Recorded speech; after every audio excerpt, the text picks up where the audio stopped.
Hello everyone, welcome back to my channel.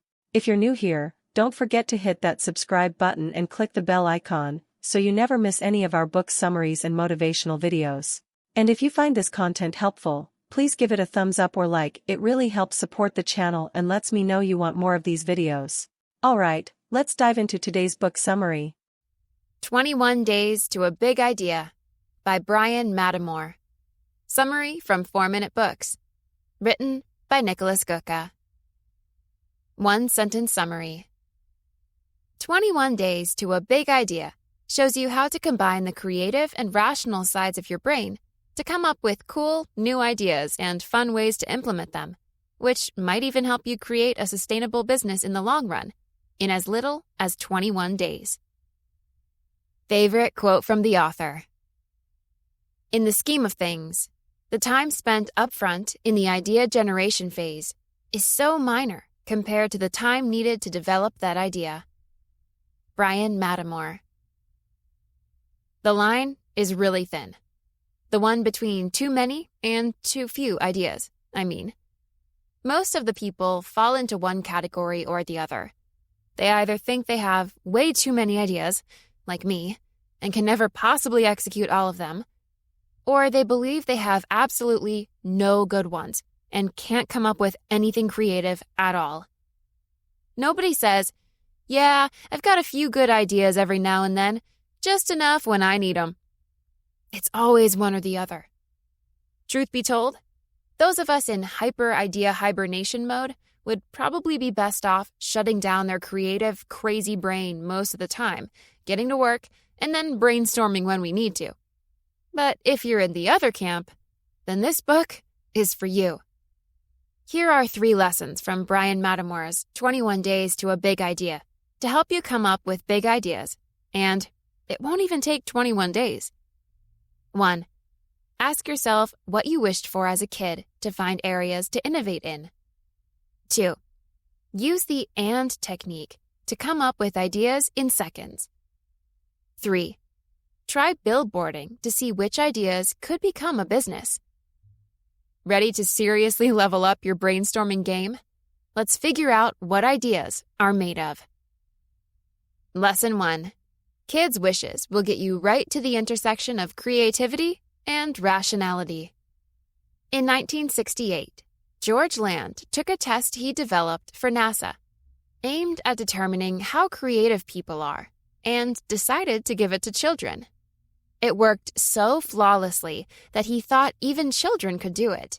He was right, and they passed with flying colors. Among 1,600 kids, who were all 5 years old at the time, creativity was sky high.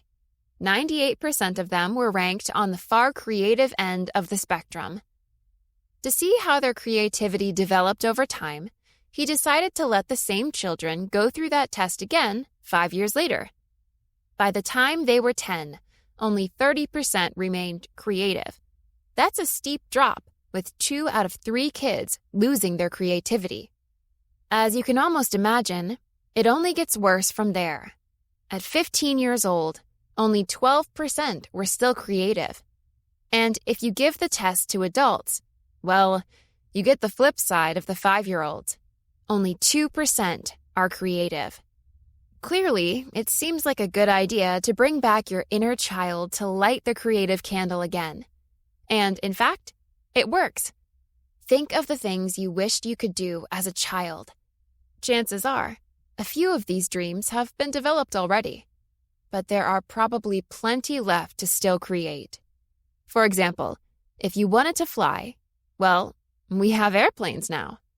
And if you want to travel to a whole other world, virtual reality is slowly making its debut. All of these things started as crazy childhood dreams, but once rational adult brains started tackling them, they became a reality. Lesson 2. Come up with ideas in 30 seconds flat by using the and technique.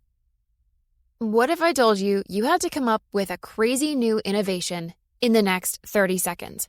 You'd probably panic and freeze right up, wouldn't you? All right. Here's a little help. You can combine 2 random words, a noun and an adjective, before starting to think about your idea. This is what Brian Mattimore calls the "and" technique, and it's simply meant to get your brain to think in new ways. If you write nouns on a pile of cards and adjectives on another, then draw one from each pile, new ideas will quickly fall into place. For example, what would you do with cards that read garden and loud? Maybe you'd start thinking about how you can build a music box that covers your whole backyard with its echo when you have a party, or how you can muffle the sound of your lawnmower to make it less annoying for your neighbors. See, that's two already. Of course, this doesn't just work for totally new ideas. You can just as well use it to come up with a big idea in a specific industry.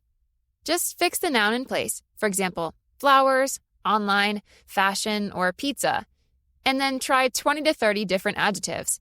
You'll quickly have a whole bunch of new ideas. Lesson 3. Find suitable business ideas with billboarding. But not all ideas are sustainable. To find out which ones are, you obviously have to get feedback from the real world. Before you do so, however, it helps to come up with a snappy way of sharing your idea, so you don't end up giving a 30-minute talk to each prospect. This is where billboarding comes in. It works in 3 steps. 1. Come up with a snappy name for your product by clearly defining what your idea is and which problem it solves for your customers. 2. List all of your product's benefits. 3. Take the strongest of all the plus points and use it to create a slogan. For example, in case of the lawnmower muffler above, you could call it Cylon, Mute Mower, or Muffle Mower to make it instantly clear that it'll make mowing your lawn a quiet practice. In addition, if you make your slogan, "Never fight with your neighbors ever again," you're sure to let people know this'll take care of a potentially heated topic in advance. Pretty cool, huh?